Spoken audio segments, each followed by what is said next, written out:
검사 장태석의 하루는 언제나 같았습니다. 새벽 5시 반 알람 소리가 울리기 전에 눈을 뜨고 침대에서 일어납니다. 20년 넘게 변하지 않은 습관이죠. 욕실 거울에 비친 자신의 모습을 바라봅니다. 52살의 얼굴에는 세월의 흔적이 깊게 패여 있어요. 짙은 다크서클과 서서히 휘어지는 머리카락. 그는 거울 속 자신에게 묻곤 했습니다. 오늘도 버틸 수 있겠지? 태석은 조용히 아파트를 나서며 현관문 옆 작은 서랍을 열어 분홍색 머리핀을 꺼내 품에 넣습니다. 그의 유일한 의식이자 일종의 부적과도 같은 물건이에요. 출근길 차 안에서 라디오를 켭니다. 아나운서가 오늘의 뉴스를 전하고 있습니다. 대형 병원 의료비리 의혹. 서울중앙지방검찰청에 도착하자 비서가 다가옵니다. 검사님, 오늘 10시 반에 신우재 병원장건 관련 증인 면담 일정 잡혀 있습니다. 태석은 고개를 끄덕이며 사무실로 향합니다. 늘 그렇듯 무표정한 얼굴이지만 내부 고발자의 증언이 핵심인 이 사건에 모든 신경을 집중하고 있어요. 사무실 책상 위에는 이미 관련 서류가 가지런히 놓여 있네요. 태석은 서류를 꺼내 읽기 시작합니다. 신우재 병원장이 운영하는 세인트 메디컬 센터의 의료비리, 환자들에게 불필요한 검사와 수술을 권유하고 의약품 구매 과정에서 리베이트를 챙긴 정황이 포착됐습니다. 그러나 결정적인 증거가 부족한 상황이죠. 또 한 장의 서류를 넘기던 태석의 손이 멈춥니다. 증인 명단 중 김하은이라는 이름이 눈에 들어왔어요. 세인트 메디컬 센터 약제부 직원. 그저 여러 증인 중 한 명일 뿐이지만 이상하게 시선이 오래 머무릅니다. 검사님, 10시 반입니다. 비서의 목소리에 태석은 정신을 차립니다. 회의실로 향하는 그의 발걸음은 무겁습니다. 이 사건이 단순한 의료비리를 넘어 무언가 더 큰 것과 연결되어 있다는 예감이 들었기 때문이죠. 하지만 그는 아직 모릅니다. 이 사건이 자신의 인생을 뒤흔들 거라는 사실을요. 회의실 문을 열자 긴장된 공기가 태석을 맞이합니다. 테이블 한쪽에는 내부 고발자들이 앉아 있고 반대편에는 검찰 수사팀이 자리하고 있어요. 태석은 조용히 상석에 앉아 회의를 시작합니다. 오늘 이 자리는 공식 신문이 아닌 사전 미팅입니다. 편안하게 말씀해 주시면 되겠습니다. 그의 말에도 불구하고 증인들의 얼굴에는 불안함이 역력합니다. 특히 구석에 앉은 한 여성, 김하은의 표정이 유독 긴장돼 보이네요. 태석은 그녀에게 시선을 고정합니다. 30 중반으로 보이는 여성, 단정하게 묶은 머리와 흐트러짐 없는 옷차림. 그러나 그녀의 손가락은 테이블 위에서 끊임없이 움직이며 긴장감을 드러내고 있었죠. 김하은 씨, 세인트 메디컬 센터에서 어떤 업무를 담당하셨습니까? 태석의 질문에 하은은 목을 가다듬습니다. 약제부에서 구매 관리를 맡고 있었습니다. 제약회사와의 모든 계약이 제 손을 거쳤죠. 그녀의 목소리는 조용하지만 단호했습니다. 태석은 다음 질문을 던집니다. 어떤 계기로 내부 고발을 결심하셨습니까? 하은은 잠시 침묵했다가 이야기를 시작합니다. 제약회사에서 들어오는 돈이 장부에 제대로 기록되지 않는 것을 발견했어요. 처음에는 실수라고 생각했지만 그녀의 목소리가 떨립니다. 환자들이 과도한 약값을 지불하고 있다는 사실을 알게 됐을 때 더 이상 침묵할 수 없었습니다. 태석은 그녀의 말 한마디 한마디를 주의 깊게 듣습니다. 하지만 왠지 그녀의 말보다는 그녀의 눈빛, 손짓, 말투에 더 집중하게 돼요. 마치 오래전 어디선가 본 듯한 익숙함. 태석은 머릿속으로 자신을 다잡습니다. 직업병이야. 모든 사람이 의심스러워 보이는 건. 미팅은 2시간 넘게 이어졌습니다. 마무리 즈음 하은이 용기를 내어 질문합니다. 이 사건 꼭 밝혀질까요? 그녀의 눈에는 간절함이 담겨 있었죠. 태석은 평소와 달리 감정이 실린 목소리로 대답합니다. 반드시 진실을 밝히겠습니다. 약속드립니다. 사무실로 돌아온 태석은 창밖을 바라봅니다. 서울의 스카이라인이 저녁 노을에 물들고 있어요. 그는 서랍에서 분홍색 머리핀을 꺼내 손가락으로 천천히 만집니다. 20해 전 그날의 기억이 떠오릅니다. 아내를 잃고 딸마저 실종된 끔찍한 날. 그 후로 태석의 인생은 오직 정의라는 한 단어를 위해 존재했습니다. 그런데 오늘 하은을 만난 후 처음으로 가슴 한구석이 따뜻해지는 느낌이 듭니다. 내 딸 소윤이가 살아있다면 저 나이쯤 되었을까 태석은 감정을 추스르며 집으로 향합니다. 오늘따라 텅 빈 아파트가 더욱 적막하게 느껴지네요. 다음 날 태석은 세인트 메디컬 센터를 방문했습니다. 명목상으로는 증거 수집이었지만 그의 마음 한켠에는 하은에 대한 의문이 자리하고 있었어요. 병원 로비에 들어서자 흰 가운을 입은 의사들과 분주히 움직이는 간호사들이 그를 스쳐 지나갑니다. 모두가 바쁘게 제 일에 몰두하는 모습이죠. 검사님, 이쪽입니다. 수사관의 안내를 따라 태석은 약재부로 향합니다. 유리문 너머로 하은이 동료와 이야기하는 모습이 보였어요. 태석은 잠시 발걸음을 멈추고 그녀를 관찰합니다. 하은은 동료의 어깨를 토닥이며 웃고 있었습니다. 그 미소, 그 제스처에서 태석은 또다시 묘한 기시감을 느낍니다. 마치 누군가를 닮은 듯한 느낌하지만 누구인지 명확히 떠오르지 않아요. 약재부 조사는 예상보다 빨리 끝났습니다. 태석은 돌아가려다 문득 발길을 돌려 병원 내 의무기록실을 찾았어요. 20년 전 기록도 보관하고 있습니까? 그의 질문에 담당자는 고개를 끄덕입니다. 물론이죠. 모든 기록은 디지털화되어 있습니다. 필요하신 자료가 있으신가요? 태석은 망설이다 입을 엽니다. 2003년 7월 15일 응급실 기록을 볼 수 있을까요? 그날 그의 아내가 사망하고 딸이 실종된 날이었습니다. 담당자는 잠시 컴퓨터를 조작한 후 고개를 들었어요. 죄송합니다만 해당 일자의 일부 기록이 손상된 것 같습니다. 시스템 오류로 인한 문제일 수도 있고요. 태석의 눈썹이 움찔합니다. 우연의 일치일까요? 아니면 누군가 의도적으로 기록을 삭제한 것일까요? 그는 의심스러운 마음을 감추며 사무적인 목소리로 말합니다. 알겠습니다. 감사합니다. 검찰청으로 돌아온 태석은 곧바로 컴퓨터 앞에 앉았어요.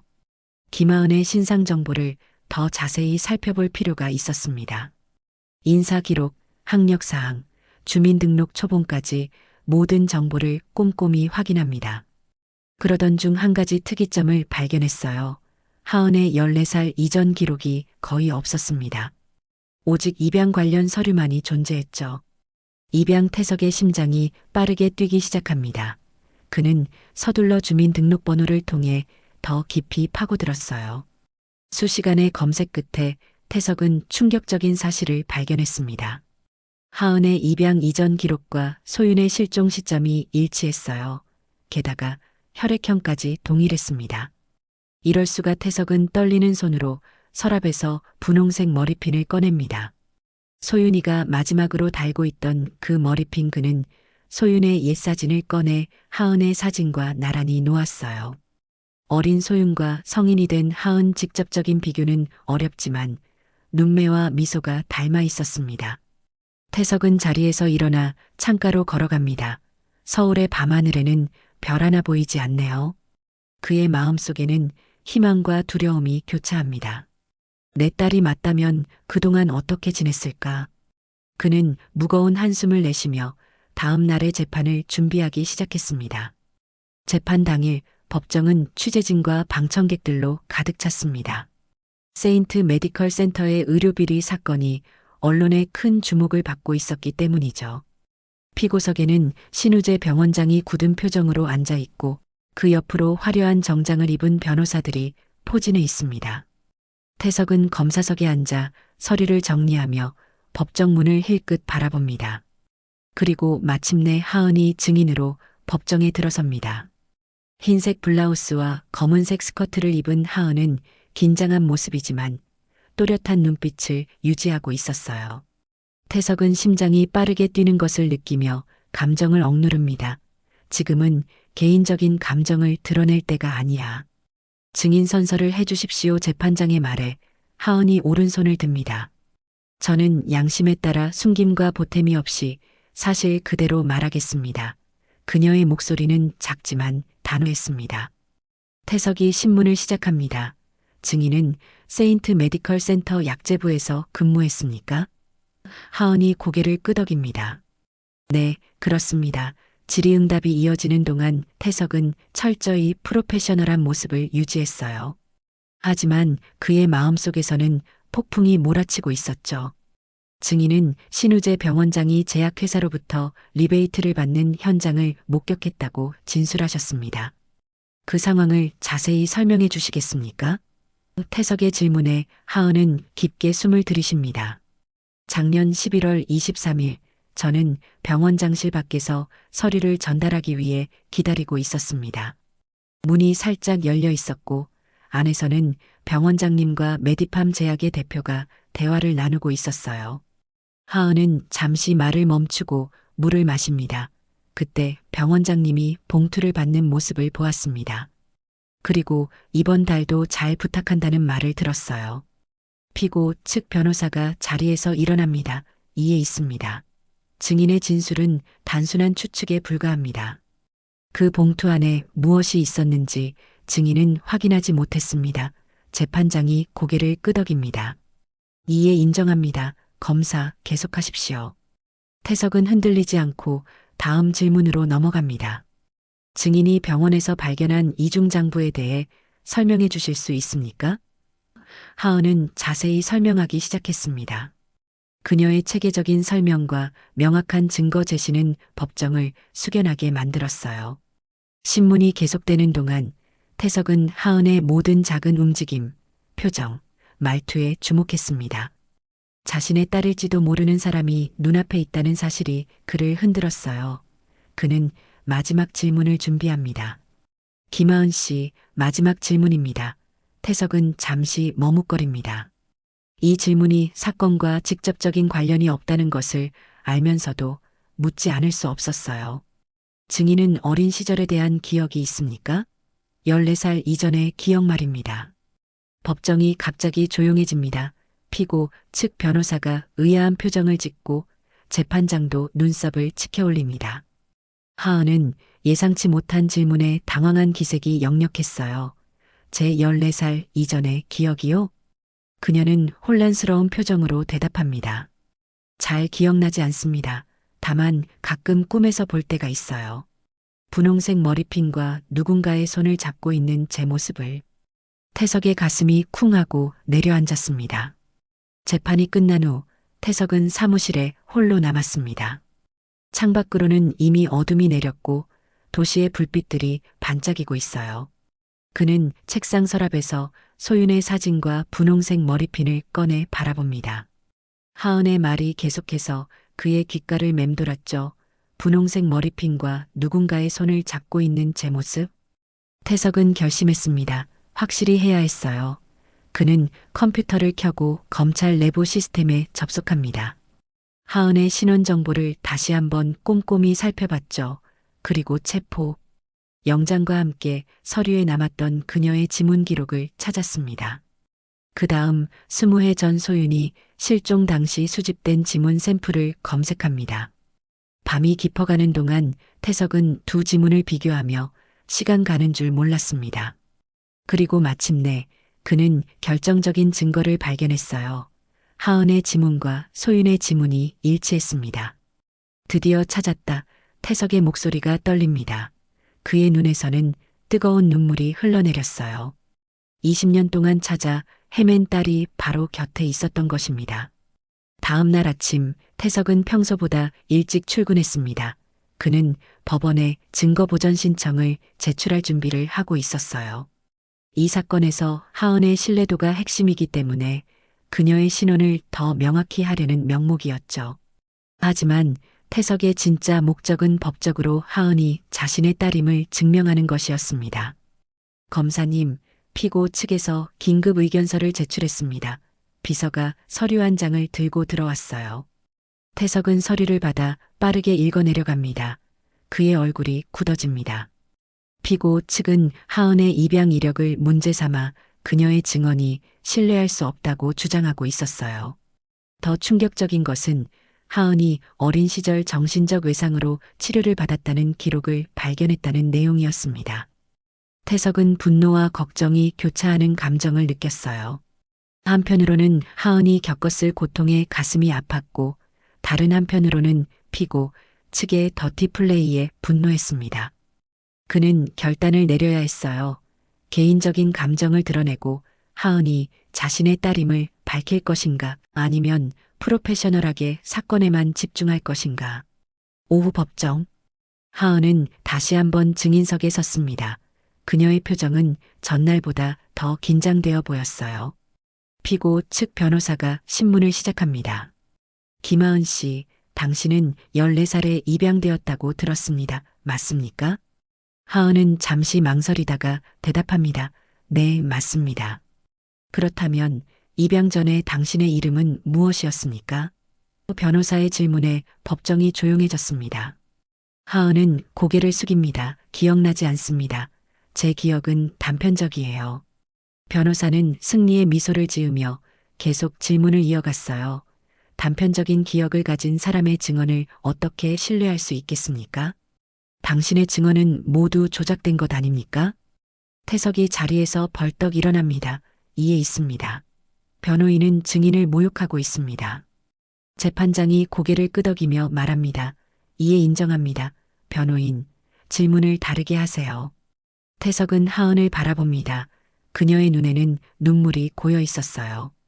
태석은 그 순간 결심했습니다. 더 이상 진실을 숨길 수 없었어요. 재판장님, 검찰 측에서 추가 질문을 하겠습니다. 태석의 목소리는 평소보다 더 단호했습니다. 재판장이 허락하자 그는 증인석으로 다가갑니다. 법정 안의 모든 시선이 그에게 집중됐어요.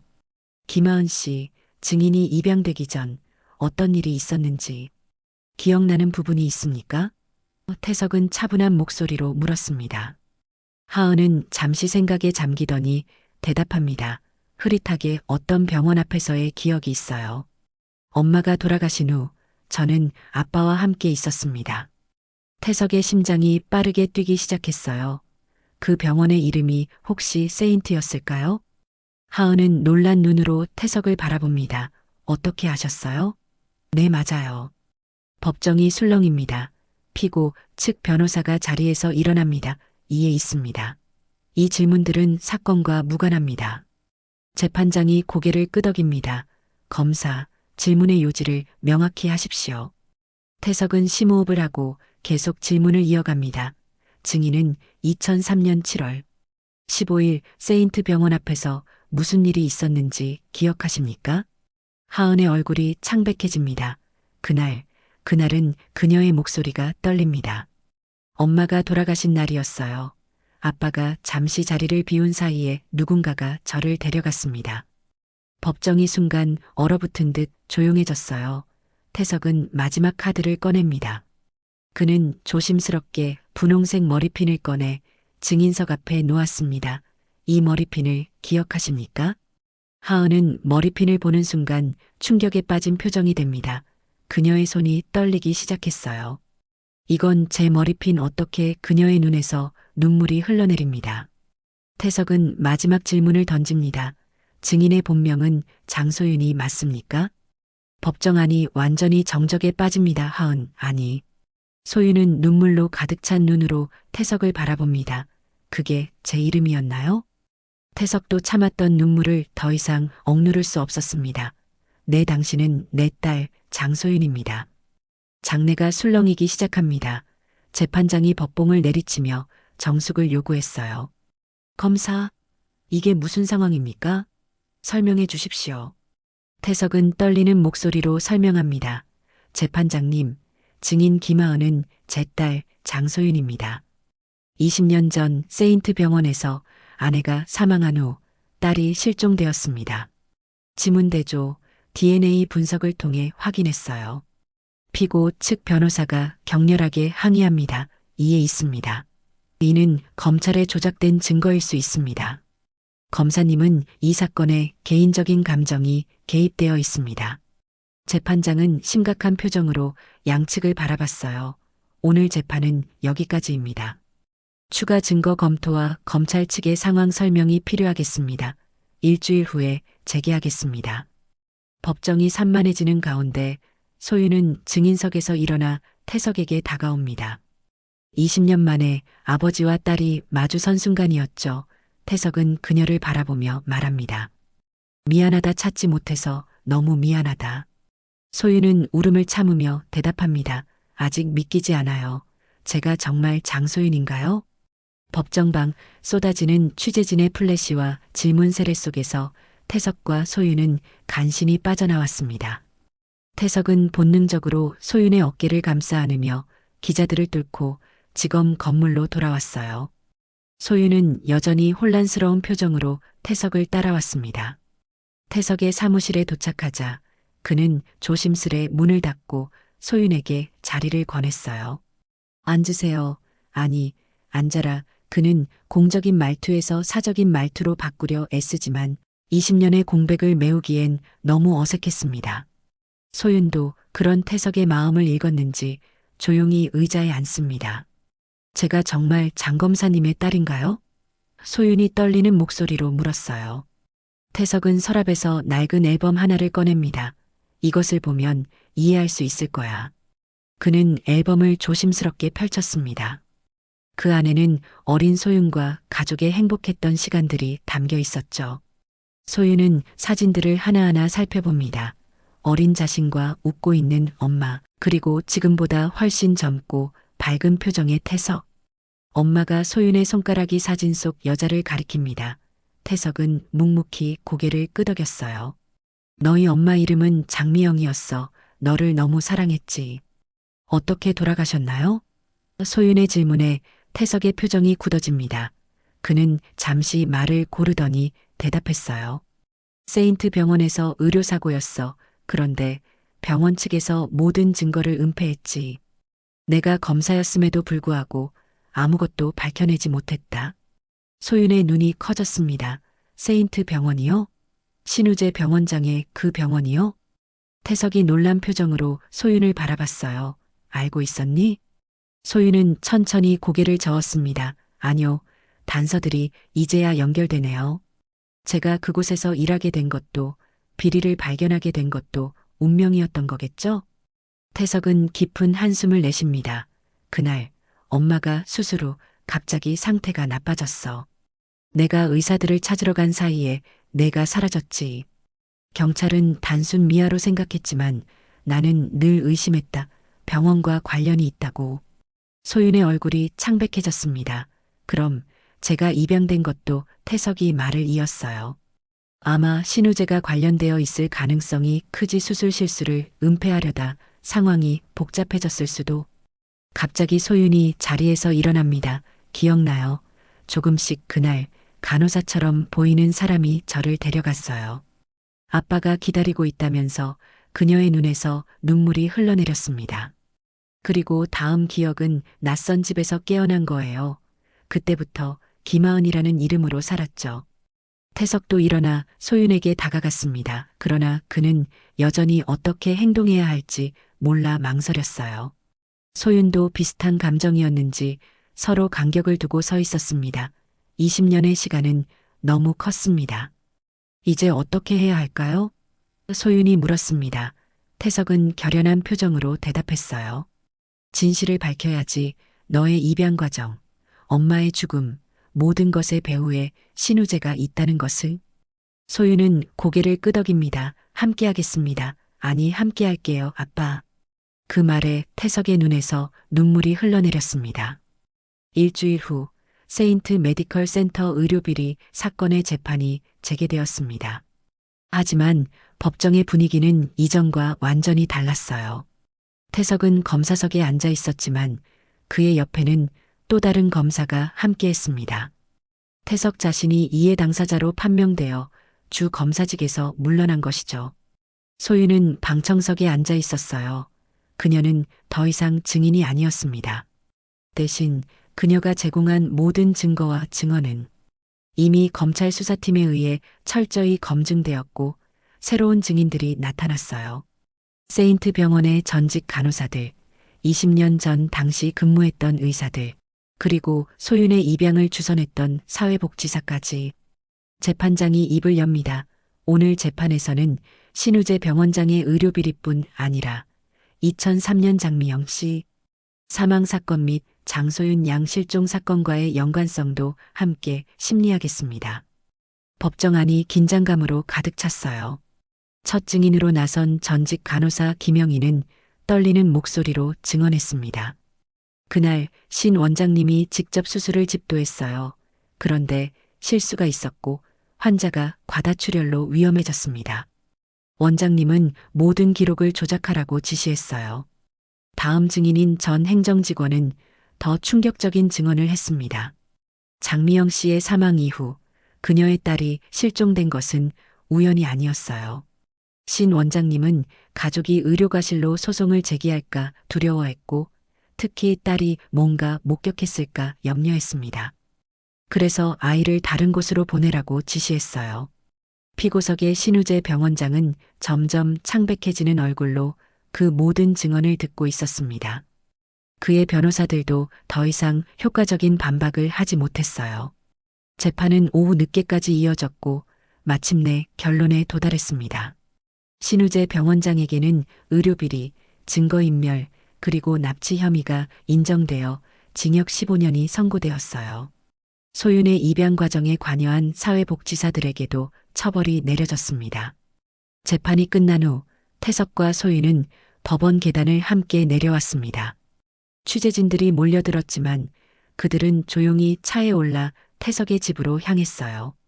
집에 도착한 두 사람은 거실에 나란히 앉았습니다. 태석의 집은 소박했지만 깨끗했어요. 벽에는 소윤과 미영의 사진들이 여전히 걸려 있었습니다. 여기서 혼자 사셨던 거예요? 소윤이 조심스럽게 물었습니다. 태석은 고개를 끄덕였어요.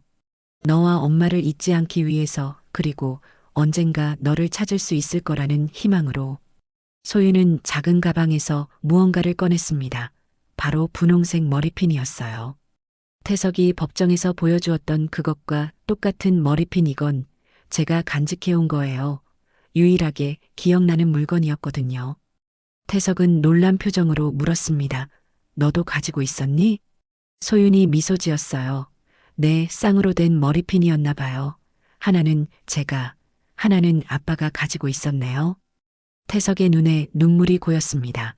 그는 조심스럽게 팔을 벌려 소윤을 안았어요. 20년 만에 포옹 소윤도 아버지의 품에 안겨 오랜 시간 참았던 눈물을 쏟아냈습니다. 앞으로 어떻게 될까요? 소윤이 물었어요. 태석은 잠시 생각하더니 대답했습니다. 천천히 하루씩 서로를 알아가면 되지 우리에겐 시간이 있으니까. 소윤은 고개를 끄덕였습니다. 네, 아빠 이제 우리는 다시 시작할 수 있어요. 창밖으로 석양이 지고 있었습니다. 20년의 어둠을 지나 태석과 소윤의 새로운 시작을 알리는 붉은 빛이었어요. 그들의 이야기는 이제 막 시작되었습니다.